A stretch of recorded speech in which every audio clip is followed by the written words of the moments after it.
안녕하세요. 저는 30대 중반에 베이커리 카페를 운영하고 있는 평범한 여자입니다. 서울 변두리에서 작은 가게를 꾸려가 살아가고 있어요. 어릴 때부터 공부보다는 손으로 무언가를 만드는 걸 더 좋아했어요. 부모님도 제 성향을 잘 이해해 주셔서 적성에 맞는 일을 찾을 수 있도록 도와주셨죠. 덕분에 고등학교 때 베이킹을 접하게 되었고, 그게 제 인생을 바꾸게 됐어요. 20살이 되자마자 베이커리를 차리겠다는 꿈을 가지고 일을 시작했고, 운 좋게 부모님의 지원으로 제가 좋아하는 일로 가게를 차릴 수 있었답니다. 그렇게 베이킹을 하며 하루하루 열심히 살다가 가게에서 만난 단골 손님과 연인이 되었고, 지금의 남편이 되었죠. 우리 둘 다 공부보다는 일하는 게 더 맞았던 사람들이라 대학교에 가지 않고 바로 사회에 뛰어들었는데, 비슷한 점 덕분에 서로를 잘 이해하며 즐겁게 만나왔어요. 결국 20대 중반에 결혼까지 하게 됐고요. 결혼 후에도 제 가게를 운영하며 열심히 살았어요. 하지만 인생은 늘 예상과 다르게 흘러가곤 하죠. 성인이 되던 해, 바로 베이킹으로 유명한 대형 카페에 취직해 일을 배웠어요. 처음 적성을 찾고 얼마 되지 않아 저만의 베이커리를 차리겠다는 꿈이 생겨 대학도 생각하지 않은 채 사회생활 먼저 시작하게 되었습니다. 그리고 23살이 되던 해, 그동안 배우고 쌓아온 실무 경험과 베이커리 기술로 제 가게를 차리게 되었어요. 감사하게도 부모님께서 카페를 차려주신 덕분에 무리 없이 자영업을 시작할 수 있었죠. 물론 아직까지도 같은 가게를 운영하고 있고요. 가게 위치가 오피스 단지와 가깝다 보니 평일엔 직장인 손님이 많았고, 남편은 그 시절 저희 가게 단골 손님이었어요. 살가운 성격에 단골 손님과 말을 트고 지내다 보니 자연스럽게 남편과도 짧게라도 안부를 묻는 사이가 되었죠. 이야기를 하면 할수록 남편은 저를 즐겁게 만드는 능력이 있었어요. 알고 보니 제가 베이커리에 관심이 있더라고요. 그래서 시작한 베이킹인데 지금은 관심 정도가 아니라 너무 좋아요. 집중하다 보면 예전에 있었던 일들도 정리가 되고 몰입하기가 너무 좋잖아요. 사장님도 본인이 좋아하시는 일로 시작하셔서 좋네요. 내가 좋아하는 것들이라 잘하려고 더 노력하게 되잖아요. 흥미도 있고요. 그래서 사실 대학에 흥미가 없었던 것 같기도 하고, 지금이야 잘 됐으니 다행이네요. 특히 저흰 둘 다 고졸 출신이었지만 스스로 하고 싶은 일을 찾았고, 그 과정 안에 대학을 넣지 않았다는 것까지 비슷해 대화가 잘 통했죠. 성인이 되자마자 일을 시작했다는 것도 비슷했고, 더군다나 그 당시 취미와 관심사도 비슷해 간단한 안부가 어느새 서로의 매일을 묻는 사이가 되었습니다. 연인이 되고 보니 성격과 성향도 크게 다르지 않아 싸움 없이 참 재밌게 만났어요. 아무래도 둘 다 사회생활을 어릴 때부터 하기 시작해 주변 또래 친구와는 상황이 조금 달랐기에 서로에게 가장 절친한 친구이자 가장 가까운 사이가 되었죠. 그렇게 또래와 다르다면 다른 연애를 이어가던 저흰 20대 중반, 이른 나이에 결혼을 하게 되었습니다. 둘 다 어린 나이에 일을 시작했고, 본인의 미래를 위한 저축을 해온 사람들이라 부모님께 크게 손 벌릴 일도 없었어요. 부모님은 무엇이라도 더 해주고 싶어 하셨지만 인생의 제2막은 저희 손으로 열고 싶었죠. 그렇게 저흰 10년 가까이 된 결혼 생활 동안 저희만의 힘으로 가정을 가꿔나갔습니다. 그리고 4년 차가 되던 해 집도 마련했죠. 남편에게는 2살 차이가 나는 형이 한 명 있어요. 아주버님은 대학을 다니며 본인이 하고 싶은 것을 다 하며 살던 타입이었죠. 성인이 되자마자 돈을 벌기 시작한 남편에게 용돈을 받으며 휴학하고 여행을 다니기도 하고, 본인 하고 싶은 일에 도전하기도 하며 시간을 보내느라 졸업도 느지막이 했습니다. 졸업 후에도 취업보단 흔히들 말하는 욜로 생활을 하며 놀러 다니기 바빴던 아주버님은 38살, 조금은 늦은 나이로 공무원 시험에 합격했어요. 시험 합격 후 발령난 지 얼마 되지 않아 아주버님은 결혼하겠다며 여자친구를 데려와 모두를 놀라게 했습니다. 10여 년 동안 홀로 며느리 역을 하며 보냈던 시댁에 새 식구가 들어오게 된 것이죠. 두 사람은 동갑내기로 형님 대부는 놀랍게도 교수님이었어요. 심지어 사돈댁은 모두 교수, 의사로 이루어진 엘리트 집안으로 결혼 전부터 대단한 사람이라며 아주버님이 호들갑을 떠셨습니다. 어떻게 그런 사람이 아주버님과 결혼을 전제로 만날 수 있었는지 이해가 되질 않았어요. 듣기론 대학 졸업 후 떠난 해외여행에서 운명처럼 만났다며 로맨틱한 사랑이라 했지만 그저 아주버님이 그분과 결혼하기 위해 얼마나 떠받들고 노력하고 있는지 정도만 느껴질 뿐이었죠. 왜냐하면 고졸 출신인 저희 부부에게 인사 오는 날 여행이라도 가라며 마주치지 않게 조심하라고 당부까지 하더군요. 아주버님께서는 여자친구 인사시키는 전날까지 호들갑을 떨었어요. 시어머니께는 아무 말도 하지 말고 그저 사람 좋게 웃고만 있으라며 혹시 모를 사태를 대비해 말조심까지 시켰으니까요. 시어머니는 서운한 기색이셨지만 본인 아들이 엘리트 집안의 사위가 된다는 것에 기쁨을 감추지 못하셨죠. 그래서 잠자코 아주버님이 시키는 대로 조용히 계셨다고 하더군요. 왜? 네 형님 될 사람 왔다 갔지 않니? 사람이 척 봐도 귀티가 나더라. 뭐 낯을 가리는 건지 숫기가 없는 건지 별말은 안 하더만. 그래도 큰애가 공부한다고 고생하면서도 여자친구는 참 잘 만났어. 그 나이에 기간제 교수도 아니고 정교수 되기도 힘들다는데 얼마나 능력 있어. 우리 집도 이제 학벌 좋은 사람도 생기고 애들이 나이가 어린 건 아니라 그런지 결혼은 서두른다더라. 어머님 기분 좋아 보이셔요. 인사하러 온다 하셔서 그럴 줄 알았어요. 아주버님 시험 합격도 하셨는데 바로 결혼도 하시고 겹경사네요 요즘. 상견례 할 때 아주버님 체면 안 상하게 저랑 그이도 옷 좀 사야겠어요. 어머님도 같이 백화점 가서 쇼핑해요 우리. 그게 이번 상견례도 너희는 안 와도 될 것 같다고 하네. 어차피 결혼하는 당사자들이랑 부모들만 만나면 되는 거니까 애들이 어린 나이도 아니고 굳이 다 같이 만날 필요가 있겠냐고 하네. 무슨 말인지 알아듣지? 아주버님의 호들갑엔 고졸인 저희도 문제가 됐나 봅니다. 본래 상견례라 하면 가족들이 모두 모여 인사하는 자리가 아닌가요? 어머님께선 어린 나이에 하는 결혼이 아니니 준비는 간단하게 할 거라고 하셨지만 이유가 그게 아니라는 것은 금세 알게 됐어요. 아주버님이 결혼하겠다 여자친구를 소개한 며칠 뒤 아주버님은 남편에게 고졸인 점으로 눈치를 줬다고 했거든요. 의사, 교수 집안과의 상견례 자리엔 고졸이 참석하는 것도 문제가 될 거라 생각했나 보더라고요.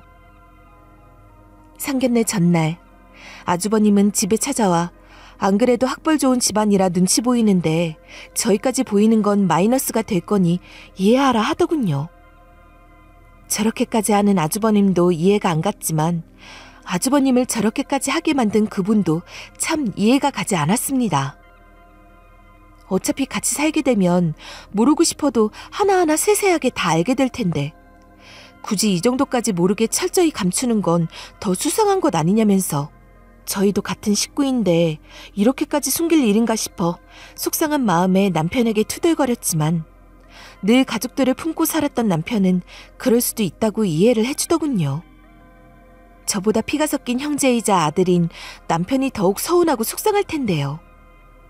왜 매번 가만히 당하고만 있는지 참 갑갑하고 이해가 가지 않았죠. 철없는 형 뒷바라지하면서 동생이 형 같다는 말도 자주 들어왔습니다. 암만 그래도 그렇지. 당신은 아주버님 동생이잖아. 속상하지도 않아? 대학 안 가고 사회생활하면서 벌어둔 돈으로 아주버님 용돈도 드리고 학비도 도움 주고 여행까지 보내줬는데도 저러면 안 되지. 그 비행기 티켓 누가 끊어줘서 두 사람 연애하게 됐는데. 그리고 어머님도 너무하셔. 우리 집도 대학 보내고도 남을 만큼 넉넉한 집안이지만 내가 내 선택으로 안 간 건데 자꾸 은근슬쩍 나를 아래로 깔고 비교하시잖아. 나 진짜 너무 서운해. 당신이 이해해.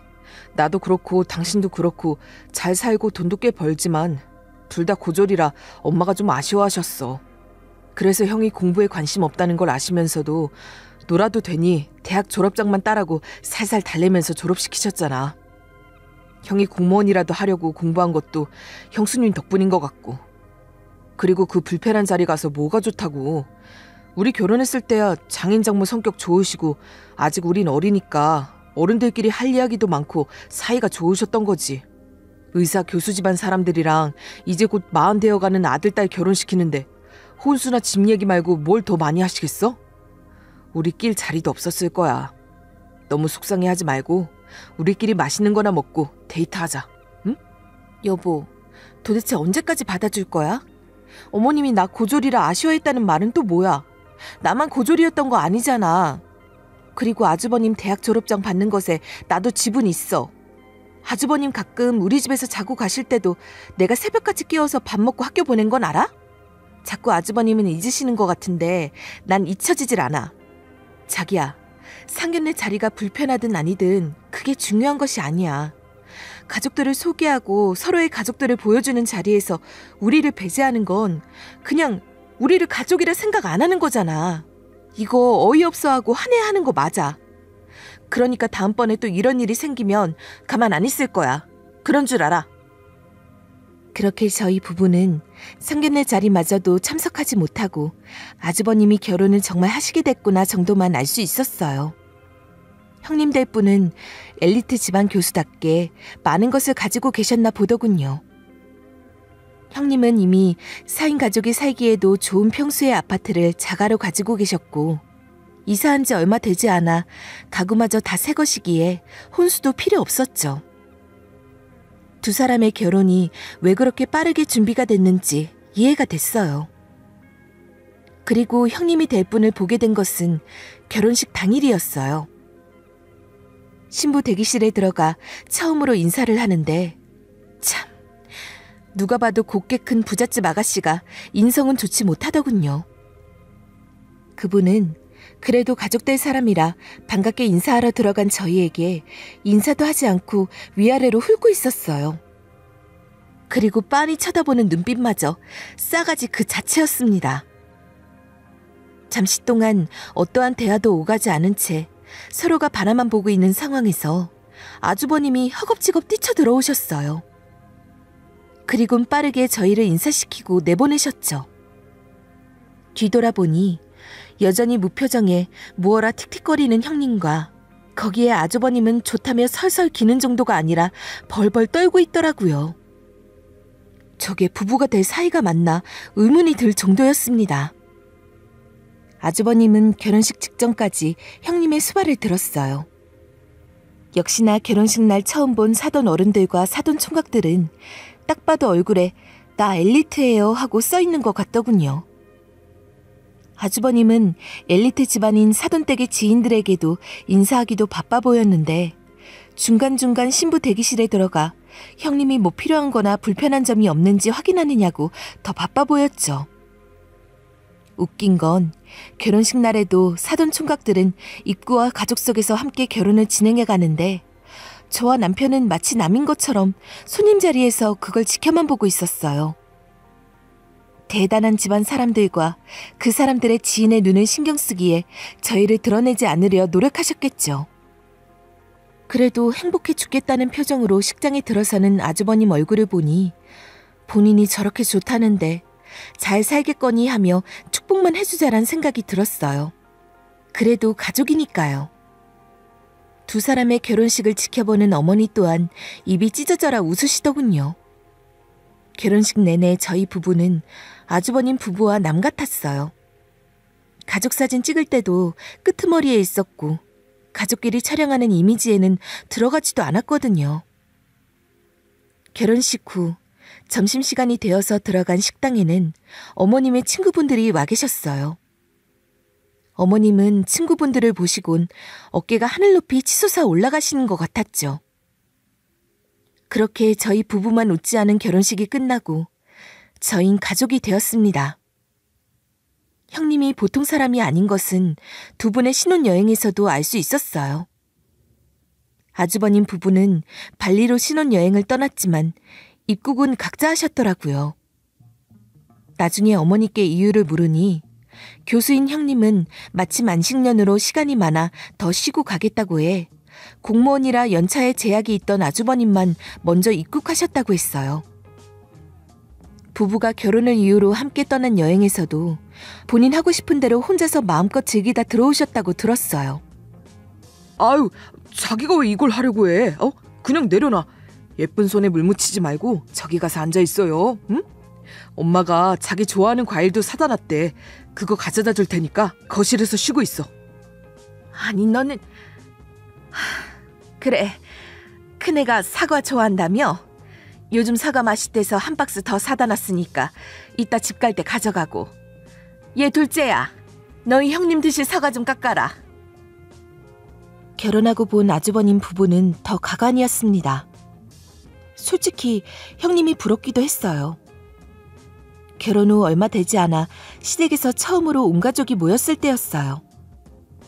자연스럽게 주방에 들어와 어머님과 함께 식사를 준비하고 있는데 늦게 온 형님은 그저 서서 지켜만 보고 계시더라고요.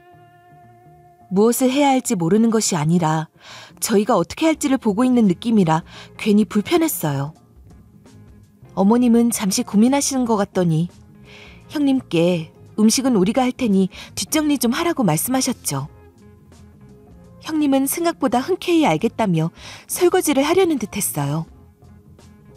하지만 아주버님이 쏜살같이 달려와 말리시더군요. 그 이후에도 조금이라도 형님께 일을 주어지면 아주버님은 번개같이 튀어나와 하지 말라 말렸고, 심지어 왜 형님에게 일을 시키냐며 그런 일 할 사람 아니라고 시어머니를 나무랐거든요. 든든한 방어막 같았죠. 시어머니는 그럴 때마다 얼굴이 시뻘개지며 화가 올라오시는 것 같았지만 본인도 어쩔 수 없다는 것을 아시는지 참으시더군요. 교수 며느리가 들어와 좋다고 어깨춤을 추셨는데 본인도 어쩔 도리가 없으시겠죠. 그렇게 형님 눈치만 보며 참고 넘기시더니 결국엔 형님은 그저 귀한 손님 대접만 하셨어요. 하지만 그 화는 저에게 돌아왔습니다. 형님을 감싸는 아주버님이 짜증나면서도 이해가 가 뭐라 할 수는 없으니 되려 옆에서 일을 돕고 고분고분한 저에게 화풀이를 하셨죠. 어머님의 스트레스의 근본이 형님의 학력이니 학력이 부족한 저에게 그 스트레스를 푸시더군요. 전 10년 동안 곁에 있어 편하고 원래도 순한 성격인 것도 잘 아시니 제게는 화를 내도 괜찮겠다 생각하시는 것 같았어요. 언젠가부턴 제가 무슨 말만 하면 무식한 거 티나니 그만 말해라, 말 좀 아껴라, 머리가 빈 거 티나니 말 조심해라 라면서 온갖 폭언을 일삼기 시작하셨죠. 사실 남편은 형님이 인사하러 온 직후 아주버님께 등 떠밀려 사이버 대학교를 다니기 시작해 곧 졸업을 앞두고 있으니 이 집의 고졸은 저 혼자뿐이라 더하신 것 같았어요. 참, 그 답답한 마음이 이해는 가지만 서러워지는 것은 어쩔 수 없더군요. 너희 형님은 찾지 말아라, 안 오니까. 원래도 우리끼리 지냈는데 형님 들어왔는데 똑같이 혼자 한다고 티내는 거냐? 너희 형님은 평생을 명절마다 가족들이랑 해외여행 다녔던 사람이라 차례 지내는 것도 몰라. 의사 교수 집안에서 무슨 차례를 지냈겠니? 있는 집안 사람들은 다 여행 다니고 그런 거지. 우리가 그렇게 대단한 집안이랑 연을 맺은 거야. 명절에 이렇게 안 바쁘고 얼마나 교양 있냐? 아무리 그래도 첫 명절인데요. 가족들 얼굴은 봐야죠. 어머님도 아주버님이랑 형님 보고 싶으셨을 텐데. 저도 형님 살림 안 하시는 거 알고 그걸로 어머님께 말씀드린 적은 없잖아요. 다만 가족이 됐으면 이럴 땐 같이 시간을 보내야 하는 건 아닌가 싶어요. 아휴, 그것도 틀에 갇힌 생각이다. 너 그렇게 입 열 때마다 머리에 든 거 없어요 하고 티내면 어떡하니? 아무리 고졸이라도 그렇지. 너희 형님은 교수인데 너랑 대화하면 얼마나 속이 답답하겠어. 그러니까 애가 집에 와도 별말이 없지. 집에서 책이라도 좀 읽어서 교양 좀 쌓아라, 응? 형님이 들어오고 첫 명절. 저희 부부는 늘 그렇듯 시댁에와 차례 준비를 하고 있는데 아주버님 부부는 올 생각을 안 터군요. 일이 많아 늦으시나 싶었고 원래도 어머님과 둘이 준비해왔으니 별말 없이 차례를 지냈습니다. 그렇게 모두 끝난 후 남편과 저 시어머니 셋이 저녁을 먹고 있는데 아주버님 부부는 오지 않을 거라 하시더군요. 원래도 형님은 명절마다 해외여행을 가는 사람이고 이번에도 여행을 가 오지 않을 거라고요. 표정도 변하지 않고 말하시는데 남편도 이미 알고 있는 사실인 듯 했어요. 전혀 놀라지 않더라고요. 저만 모르고 있던 사실이었어요. 어이가 없었죠. 어머님은 명절에 여행 가는 게 교양이 있다고 그러시는데 예전에 저희가 명절에 어머님 모시고 여행 가고 싶다고 말씀드렸을 때 노발대발 하셨던 분이 맞나 싶었어요. 명절에 놀 생각하지 말고 차례 지내고 가족들과 시간 보내는 데에 정성을 쏟으라 하셨으면서. 근데 이번엔 어머님뿐만 아니라 남편도 알고 있었다니